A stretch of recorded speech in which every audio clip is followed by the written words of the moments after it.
तो students exams आ गए हैं, बहुत मुसीबत की बात है, बहुत टेंशन की बात है। अब एग्जाम में क्या होता है कि एग्जाम जब आ जाते हैं, पूरे साल तो हम साइंटिस्ट होते ही हैं, पूरे साल तो पूरी खूब पढ़ाई करते हैं, बट साइंटिस्ट बन नहीं पाते, बनते बनते रह जाते हैं साइंटिस्ट, नहीं पढ़ पाते ठीक से। पूरी प्लानिंग जब हम 11th पास करते हैं तो पूरी प्लानिंग करते हैं कि अब जो 11th में हो गया, अब 12th में तो होना ही नहीं चाहिए। 12th में तो हम शुरू से अप्रैल महीने से ही स्टार्टिंग से पढ़ाई करेंगे और बहुत अच्छे से पढ़ेंगे और पूरी तैयारी करेंगे, बट ऐसा हो नहीं पाता, हम जो सोचते हैं वैसा होता नहीं। पूरे साल हम ऐसे ही बर्बाद कर देते हैं कि स्कूल के चक्कर में या अपनी पढ़ाई नहीं कर पाते, बहुत रीजंस हो सकते हैं। अब जब लास्ट के 2 महीने बचते हैं, अभी भी देखो बोर्ड में सिर्फ 2 मंथ्स हैं और ये सिर्फ 2 मंथ्स का शेड्यूल है। अगर आप इसको फॉलो कर लोगे तो बहुत अच्छी तैयारी हो जाएगी और आपको पता भी नहीं चलेगा कि हाँ हमने बहुत ईजी वे में तैयारी कर लिया। बहुत बेस्ट मेथड है, बेस्ट ट्रिक है, फिजिक्स के लिए बता रहा हूं सिर्फ। दूसरी बात यहां पे ये ध्यान रखना है कि इसे फॉलो करना पड़ेगा। ये नहीं कि सिर्फ आज देख लिया और एनर्जी मिल गई उसके बाद 2 दिन के बाद साइड कर दिया, बिल्कुल नहीं, इसे फॉलो करना पड़ेगा, क्योंकि आपको अच्छे से पता है कि फिजिक्स, केमिस्ट्री, मैथ्स में सबसे ज्यादा पंगा फिजिक्स में हो। केमिस्ट्री में सिलेबस ऑलरेडी रिड्यूस हो गया है इस बार, चैप्टर 10 चैप्टर 8 9 चैप्टर जो भी हट गए हैं, तो आपको सबसे बड़ी बात कि लास्ट के टाइम में सबसे ज्यादा टाइम आपको फिजिक्स में ही देना पड़ेगा, मैक्सिमम टाइम आपको फिजिक्स में डिवोट करना पड़ेगा। एक पढ़ने का शेड्यूल बनाना पड़ेगा, ये बहुत इंपॉर्टेंट वीडियो, ध्यान से देखना।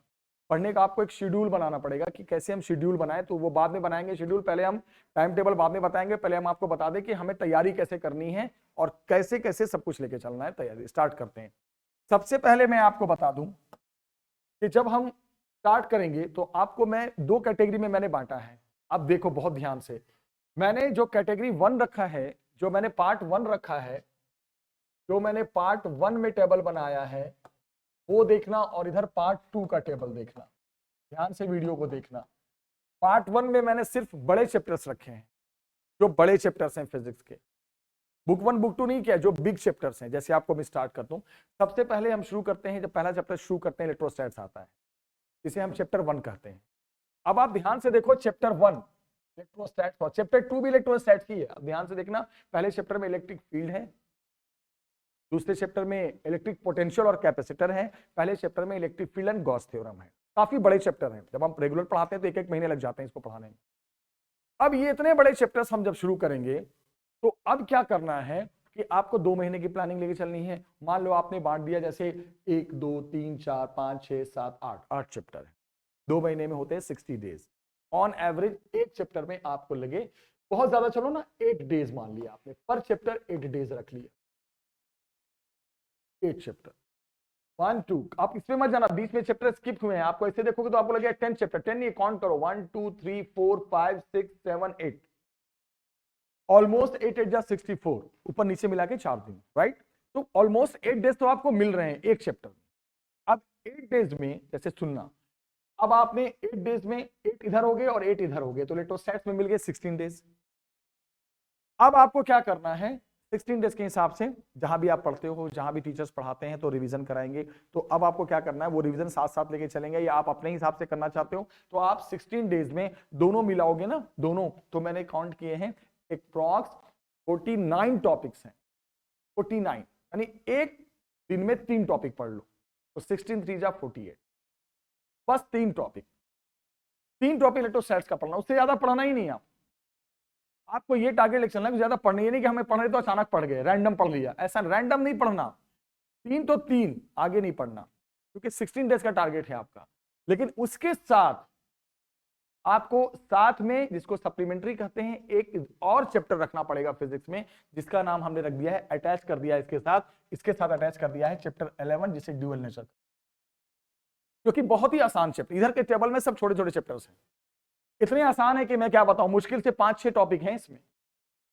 तो अब आप दिमाग ब्रेन लगाओ कि आपने 16 डेज में इलेक्ट्रोस्टैट्स कंप्लीट करना है, 16 दिन आपको मिल रहे हैं, 16 दिन में आपने टॉपिक पढ़ा 3, लेकिन इधर आप एक छोटा से भी छोटा टॉपिक 5 लाइन पढ़ के छोड़ दो, मतलब 16 डेज में आपको इसके साथ ये लेके चलना है, ड्यूअल नेचर।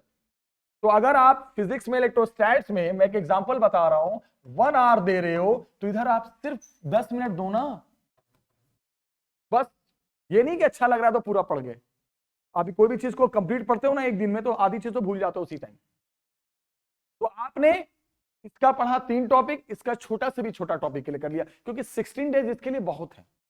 5-5 मिनट दे दोगे ना रोज, 5-5 मिनट सिर्फ, तो 16 डेज में इसके साथ ये भी तैयार हो जाएगा। तो दो चैप्टर लेके चलने हैं, ध्यान रखना। अब मुश्किल से मुश्किल 1.5 घंटा बहुत है आपके लिए। एक दिन में 1.5 घंटे फिजिक्स पढ़ो, पूरी टॉप कर जाओगे आप। 1 घंटा उसमें दे दिया, 10 मिनट इसमें दे। अब उसके बाद ये खत्म हो गया 16 डेज के बाद। ध्यान से सुनना, ध्यान से देखना वीडियो को। अब आ जाओ चैप्टर 3। चैप्टर 3 जो करंट का है, चैप्टर 3 करंट है, वो भी एक बड़ा चैप्टर है। चैप्टर 3 करंट में आ गए। इसमें भी आपको याद है ना कितने डेज मिले हैं? 8 डेज पर चैप्टर, 8 डेज मिले हैं। अब इसके साथ एक और छोटा, इधर ये कंप्लीट हो चुका है। इस 16 दिन में आपने ड्यूअल नेचर कर दिया यार, बहुत बड़ा ठीक ठाक कर दिया, खत्म कर दिया। आपके पास देखो 16 दिन के बाद आप 3 चैप्टर के मालिक बन गए हो, 3 चैप्टर आपके पास है। अगले 8 दिन में क्या करना है? करंट। करंट ज्यादा 8 दिन में आराम से हो जाए। करंट में मैंने गिना था तो शायद 17-18 टॉपिक्स है। बस एक दिन में 2 टॉपिक। पहले दिन उठाया ड्रिफ्ट स्पीड पढ़ लिया, पहले दिन उठाया रिलेशन पढ़ लिया, बंद कर दिया कॉपी, बस पढ़ के बंद कर दिया। क्वेश्चंस नोट्स में है, सब करके बंद कर दिए। और एटम में छोटा से भी छोटा टॉपिक उठा लिया, 4 लाइन पढ़ लिया, आइसोटोप, आइसोबार, आइसोटोन पढ़ के खत्म कर दिया। तो 8 दिन में इधर करंट फिनिश होगा और ये पता भी नहीं चलेगा। 5-5 मिनट दोगे इसके साथ, 5-5 मिनट दो ना सिर्फ, तो पता चलेगा अरे इसके साथ तो हमने एटम भी फिनिश कर दिया। अब आप देखो 24 डेज में आपके 2 और 2 4 चैप्टर खत्म, 5 चैप्टर खत्म, 2 1 3 और 2 5। उसके बाद अगला जैसे जैसे मैं बता रहा हूं उसके साथ वही पेयर रखना। अब इलेक्ट्रोमैग्नेटिज्म आता है। इलेक्ट्रोमैग्नेटिज्म का मतलब होता है मैग्नेटिक इफेक्ट ऑफ करंट। इसमें भी टोटल 21 टॉपिक है, 21, और आपको मिल रहे हैं 8 दिन। याद रखना 8 डेज हैं 60 दिन के हिसाब से। तो इधर आप इसके साथ उठा लो न्यूक्लियाई। फिर वही बात, 1 घंटा इधर रख दो सब चैप्टर पे, 1 आवर बस। 1 घंटे ज्यादा पढ़ो ही मत, पढ़ने का मन करे फिर भी मत पढ़ो। उसके बाद इधर आ जाओ न्यूक्लियाई। न्यूक्लियाई में कुछ नहीं, 5-5 मिनट दो यार, 5 मिनट दो। 8 दिन में ये कंप्लीट, ये कंप्लीट। आपको इतना इजी वे में प्रिपरेशन हो जाएगा। अब सुनो, जो पेयर बना रहा हूं वही पेयर लेके चलना। अब आ जाओ चैप्टर 6 और चैप्टर 7, EMI, AC। तो चैप्टर 6 के साथ EMI के साथ अटैच कर लो सेमीकंडक्टर। सेमीकंडक्टर पहले पढ़ा हुआ करता था, सेमीकंडक्टर पहले बहुत, अब तो सेमीकंडक्टर मुझे लगता है एटम के बराबर है। 3 तो टॉपिक ही पढ़ना है सर। क्या टॉपिक है पता है ना आपको? सेमीकंडक्टर क्या है, डायोड क्या है और रेक्टिफायर क्या है। तो आप इधर EMI खत्म करो। EMI के लिए तो 8 दिन बहुत है, EMI में भी कहां टॉपिक है, फिर भी आपके लिए मैंने 8 दिन रखा है टारगेट। उसके बाद आप चैप्टर 14, पता भी नहीं चलेगा। मैंने क्या कहा, 1 घंटा इधर और 5 से 10 मिनट इधर, बस 11 मिनट नहीं होना चाहिए। छोटे से टॉपिक पढ़ने में 4 मिनट लगने हैं, इसका टॉपिक ज्यादा थोड़ी पढ़ना है दोस्त। अब सुनिए, देखो मैं अब इधर देख लेना ना। अब AC में आ गए, ऑल्टरनेटिंग करंट। ऑल्टरनेटिंग करंट ठीक ठाक चैप्टर है, इसमें भी आपको 1 घंटा देना है। मैंने फिर से सुनना ध्यान से, AC भी एक बड़ा चैप्टर है, लेकिन 8 दिन मिल रहे हैं आपको, 8 डेज, ध्यान रखना। और इस 8 डेज में इसके साथ कॉम्बिनेशन मान लो अर्थ मैग्नेटिज्म का। अर्थ मैग्नेटिज्म कुछ नहीं है सर, 2-3 टॉपिक पढ़ने हैं इसमें। ये सब इतने छोटे छोटे टॉपिक्स हैं, मैं आपको क्या बताऊं, तो बहुत इजी हैं। बस वही बात मैं बोलूंगा, 5 से 10 मिनट दो इधर। आपको तो मैंने 1.5 घंटा फिर भी ज्यादा बोल दिया, आप तो 1 घंटे 10 मिनट में ही कर लोगे, बट 1.5 घंटे का मार्जिन लेके चलो। रोज 1.5 घंटा पढ़ना है फिजिक्स कंप्लीट। इसके बाद लास्ट में जो मेन आ गया वो आ गया रे ऑप्टिक्स और वेव ऑप्टिक्स। रे ऑप्टिक्स बड़ा चैप्टर है, वेव ऑप्टिक्स बड़ा चैप्टर है। उधर आपने ध्यान नहीं दिया, इसके साथ ये सभी निपट चुका है इधर साहब। अब बचा है सिर्फ एक EM वेव, इसकी कोई औकात ही नहीं है। एक टेबल सा, बेटा सुनिए, एक टेबल सा याद रखना है। EM वेव में सिर्फ एक टेबल रटना है, ये वेव की ये फ्रीक्वेंसी, ये वेवलेंथ, ये यूज। अब यहां पे मेरी बात सुनिएगा, लेकिन आपने ध्यान नहीं दिया, रे और वेव के साथ मैंने छोटा सा चैप्टर 1 रखा है, EM वेव। अब इसमें आपको 16 डेज मिल रहे हैं पूरे के पूरे, और EM वेव तो मुझे लगता है कि 1-1 मिनट भी पढ़ लो ना। अब बताओ क्यों EM वेव में क्यों एक बार में नहीं हो सकता, मैं आपको ट्रिक बताता हूं। EM वेव में, एक मिनट सुनिएगा सब ध्यान से, आप लोग भी देखिएगा वीडियो को। EM वेव में, इलेक्ट्रोमैग्नेटिक वेव में सबसे बड़ी बात यह है कि इसमें रटना है। इसमें ना कम से कम 20-25 टाइप के वेव हैं जिसकी फ्रीक्वेंसी और वेवलेंथ आपको रट जाना है, रटने वाली चीज है। और यूज भी रटना है। तो रटने के लिए एक दिन नहीं है, 16 दिन में ना एक एक वेव को याद रख दो। 16 दिन में 16 डेज है ना। मैंने किसके साथ अटैच किया, आप ध्यान नहीं दे रहे हो, मैंने इसको अटैच किया है रे और वेव के साथ। तो रे और वेव के लिए 16 डेज मिल रहे हैं आपको, आराम से पढ़ना 16 डेज में।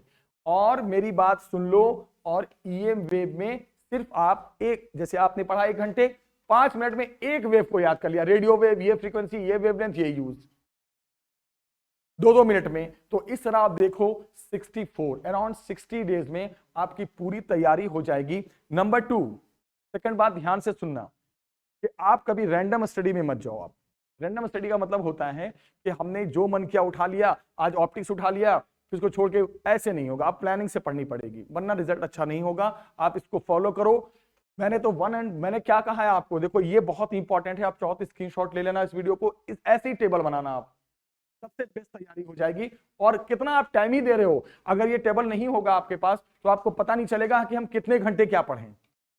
और एक बात बहुत इंपॉर्टेंट है, जाते जाते मैं आपको एंड करने से पहले बता दूं कि आपने जो टाइम टेबल बनाना है बेटे, मैक्सिमम से मैक्सिमम फिजिक्स में मैक्सिमम टाइम देना है। ये नहीं कि मैं फिजिक्स पढ़ाता हूं इसलिए ऐसा बोल रहा हूं, फिजिक्स हमेशा लेंदी रहा है शुरू से। केमिस्ट्री का पेपर बिल्कुल एनसीईआरटी लेवल होता है। मैंने देखा है कि अगर कोई बच्चा फिजिक्स में 80% स्कोर कर रहा है, 85, तो फिजिक्स में 90+, केमिस्ट्री में 90+ होता ही होता है उसका। केमिस्ट्री का उतना हार्ड लेवल नहीं आता पेपर में। फिजिक्स में हमेशा टाइम एक्स्ट्रा रखना। मैंने तो आपको तो सिर्फ 1.5 घंटे का बना के दिया है, लेकिन आप 2 घंटे का लेके चलना मार्जिन, कि 2 घंटा फिजिक्स में दे दिया बहुत है, बाकी आप 1.5 घंटा मैथ्स में दे दो, 1-2 घंटा केमिस्ट्री में दे दो। मैंने तो 1.5 आवर से भी कम का प्लानिंग बताया है। दूसरी इंपॉर्टेंट बात सुनो कि आप जितने भी टॉपिक को पढ़ो, ये बहुत इंपॉर्टेंट चीज बता रहा हूं मैं, जितने भी टॉपिक मैंने बता दिया, प्लानिंग बता दिया पढ़ने का, जितने भी टॉपिक को पढ़ो, एक आपने ना अपनी खुद की एक सेल्फ प्रैक्टिस कॉपी बनानी है, सेल्फ प्रैक्टिस नोटबुक बनानी है। ध्यान से सुनना मेरी बात को, सेल्फ प्रैक्टिस नोटबुक बनानी है। क्योंकि आपने लगता है कि हमने पढ़ लिया और हमें याद हो गया, नहीं। आपने इलेक्ट्रोस्टैट्स पढ़ा, डायपोल का डेरिवेशन किया, पढ़ लिया एक बार, वीडियो देख लिया एक बार, और एक बार इसमें ना खुद से प्रैक्टिस करना। तो मैंने क्या टाइम बनाया था, 1 आवर 10 मिनट मैंने बनाया, 1 घंटा पढ़ने का पार्ट 1, 10 मिनट उधर से जो छोटे चैप्टर उसको पढ़ने का, बाकी का आप जो रखो ना 45 मिनट्स वो रखो, जो भी चीज आपने पढ़ा इसके रिटन प्रैक्टिस। बस 2 घंटे दो, मोर देन 95% रिजल्ट आएगा, इससे कम नहीं आ सकता। हो सकता है 100% भी पार कर जाओ, बट ये पॉसिबल नहीं है, बट रिजल्ट अच्छा होगा। वीडियो अच्छी लगे तो लाइक करना, शेयर करना। Okay, take care, bye bye.